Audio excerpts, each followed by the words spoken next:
Barrister Parvateesam నా కథని మర్చిపోలేని జ్ఞాపకంగా ఎప్పటికీ గుర్తుండిపోయే పాత్రగా సృష్టించారు శ్రీ మొక్కపాటి నరసింహశాస్త్రి గారు. కామెడీ కథ రాసి మార్కులు కొట్టేసే అదృష్టం ఎంతమందికి ఉంటుంది చెప్పండి. 90s కిడ్స్కి నా పాత్ర 10వ తరగతి ఉపవాచకంగా పరిచయం. వాళ్ళకి నేను మంచి ఫ్రెండ్ని. నేను గుర్తొచ్చినప్పుడు వాళ్ళ పాత రోజులు గుర్తు తెచ్చేసుకుంటారు.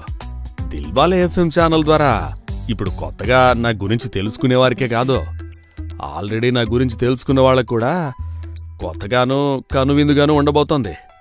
ఏంటి శాస్త్రి గారు, ఇక మొదలెడదామా? నమస్కారం రా పిల్లలు. ఎపిసోడ్ 1 పరిచయం ప్రయాణం. నా పూర్తి పేరు వేమూరి పార్వతీశం. నాది ప్రస్తుత పశ్చిమ గోదావరి జిల్లాలోని మొగల్తూరు. అప్పట్లో ప్రసిద్ధికెక్కిన నగరాల్లో ఇది ఒకటి. మా తాతగారికి మంచి పేరు ప్రఖ్యాతులు ఉండడం వల్ల మా నాన్నగారికి నాకు కూడా చాలా గౌరవం ఇచ్చేవాళ్ళు ఇక్కడి ప్రజలు. 6వ తరగతి వరకు మొగల్తూరులో, ఆ తర్వాత నరసాపురంలో నా చదువు సాగింది. ఎన్నో తంటాలు పడి 5th ఫారం పాస్ అవ్వాలని ప్రయత్నించాను కానీ సరదాలకి తిరుగుళ్ళకి అలవాటు పడిన నాకు చదువు ఎక్కలేదు.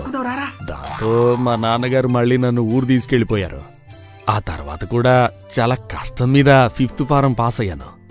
అవి స్వాతంత్ర ఉద్యమం జరుగుతున్న రోజులు కావడంతో సభల్లో పాల్గొంటూ ఉపన్యాసాలు దంచికొడుతూ ఇల్లు పట్టకుండా తిరిగేవాడిని. ఒకరోజు మా ఇంటికి వచ్చిన ఓ స్నేహితుడు నన్ను ఇంగ్లాండ్ వెళ్ళి బారిస్టర్ చదవమని, దాని ద్వారా ఇంకా గొప్ప పనులు చేయొచ్చని చెప్పడంతో ఎలాగైనా ఇంగ్లాండ్ వెళ్ళాలి అని నిర్ణయించుకున్నాను. పరిగెడితే తప్పు కాదు, ఆగావు అంటే పొరపాటు, ఎదగాలంటే ఎగరాలి అనే ఈ సిద్ధాంతాన్ని రాసుకొని ఇంట్లో వాళ్ళకి చెప్తే వెళ్ళనివ్వరనే నా ఫ్రెండ్ దగ్గర కొంత డబ్బు అప్పుగా తీసుకొని లండన్ బయలుదేరాను. ఆ సాహసయాత్ర అండే నా కథ. స్వాతంత్రానికి 3 దశాబ్దాలు అంతకంటే ముందు మన దేశంలో పరిస్థితులు ఎలా ఉండేవో, లండన్ వెళ్ళడానికి ఎన్ని తిప్పలు పడాలో నా కథలో ఇనేండి మరిగా. కాస్త చదువుకున్నవాడిని కావడంతో నాకు ఇంగ్లాండ్ వెళ్ళడానికి ఎక్కడి నుండి వెళ్ళాలో, ఎలా వెళ్ళాలో కాస్త ఐడియా ఉందిలేండి. కానీ వచ్చిన సిక్కల్లా ఏమేం తీసుకెళ్లాలా అని. అందుకేనండి ముందు లేచిన దగ్గర నుండి పడుకునే వరకు అవసరమైన ప్రతి వస్తువు ఆలోచిస్తూ ఉదయాన్నే బ్రష్ చేసుకోవడానికి 10 వేప పూలలో, కాస్త బొగ్గు పొడి, 4 గీసుకోవడానికి 10 తాటాకు బద్దలు, 1 ఇత్తడి చెంబు, 2 తుండుగుడ్డలు, స్నానం తర్వాత తలకు రాసుకోవడానికి కొబ్బరి నూనె సీసా, తల దూకోవడానికి 1 దువ్వెన, బొట్టు పెట్టుకోవడానికి విభూతి, ముఖం చూసుకోవడానికి 1 పావలా పెట్టి చిన్న అద్దం కూడా కొన్నానులేండి. ఆ తర్వాత అక్కడ మనలాంటి బట్టలు వేసుకోరు కాబట్టి 4 షర్ట్లు, 2 జతలు షూసు, టైలు కూడా కొన్నానండి. అక్కడ సూట్లు కూడా ఎక్కువ వేసుకుంటారు కాబట్టి అందులో అక్కడ చాలా చలిగా ఉంటుందని విన్నాను. అందుకే 15 రూపాయలు పెట్టి మంచి ఖరీదైన సూట్ క్లాత్ కొని కుట్టమని టైలర్ వానికి ఇచ్చాను. కాని వాడు ఆ క్లాత్ చూసి నచ్చిందో లేక వాడి కొడుకు కుట్టుకోవడానికి దాచుకున్నాడో గానీ మొత్తానికే నాకు చాలని సూట్లు కుట్టాడు. ఇక తప్పక వాటిని కూడా సర్దుకుని అక్కడ మంచినీళ్ళు తాగడానికి 1 మరచెంపు కూడా పెట్టుకున్నాను. ఆ తర్వాత అక్కడికి వెళ్ళాక ఏం తినాలని ఆలోచించి అందరిలాగా హోటల్లో తినడం నచ్చక నేనే వండుకోవాలని చపాతీలు చేసుకోవడానికి కాస్త పిండి, నెయ్యి, స్టవ్లో పోసుకోవడానికి కిరసనాయిలో, భోజనాలు వండుకోవడానికి కావాల్సిన సామాను సర్దుకున్నానండి. అంతే కదండి మరే. అసలే నేను భోజన ప్రియుణ్ణి. ఆహారం కనిపిస్తే ఆకలి గుర్తొచ్చేస్తా ఉంటది. అందుకే ఇలా బూందీ లడ్డులాగా ఉంటాను. నేను కాస్త లావుగా ఉన్నా మనసు మాత్రం ఎన్నండి. అన్నట్టు నాకింకా పెళ్లి కాలేదండోయ్. మీకు తెలిసిన సంబంధాలుంటే చూడండి. ఆయన నన్ను కాదనేవారు ఎవరుంటారు చెప్పండి?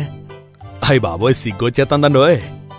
సర్లేండి, ఇక విషయానికొస్తే ఆ తర్వాత పడుకోవడానికి చిన్న బొంత, కప్పుకోవడానికి ఆరెంజ్ కలర్ శాలువా, ఎప్పుడైనా పగలు కాసేపు కూర్చోవడానికి 1 చాప కూడా పెట్టుకున్నాను. ఇంకా ఏం కావాలబ్బా అని చాలాసేపు ఆలోచించిన నాకు ఆ విదేశాల్లో మన సాంప్రదాయాలకు తగ్గట్టుగా ఏమీ దొరకవని అనిపించే మొలతాడుకు కావాల్సిన దారాలు, యజ్ఞోపవీతాలు కూడా పెట్టుకున్నానండి. ఏమిటి ఈ లిస్ట్ మొత్తం విని వింతగా చూస్తున్నారా?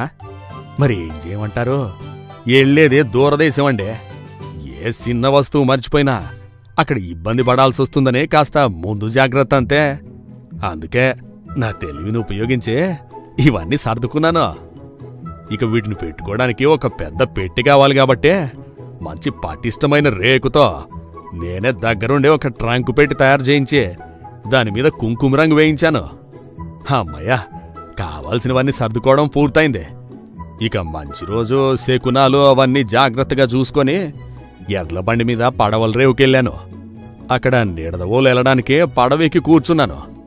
అదండి మరి సంగతి.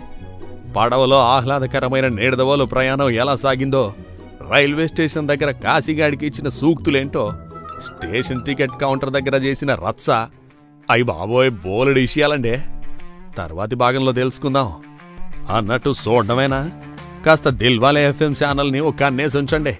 ఆ సబ్స్క్రైబ్ బటన్ అట్ట నొక్కేసిపోండి. ఉంటా మరి. పరిగెడితే తప్పి కాదే, అగావంటే పోరపాటే, ఎదగాలంటే ఎగరాలి అంటాడు మన పార్వతీశం.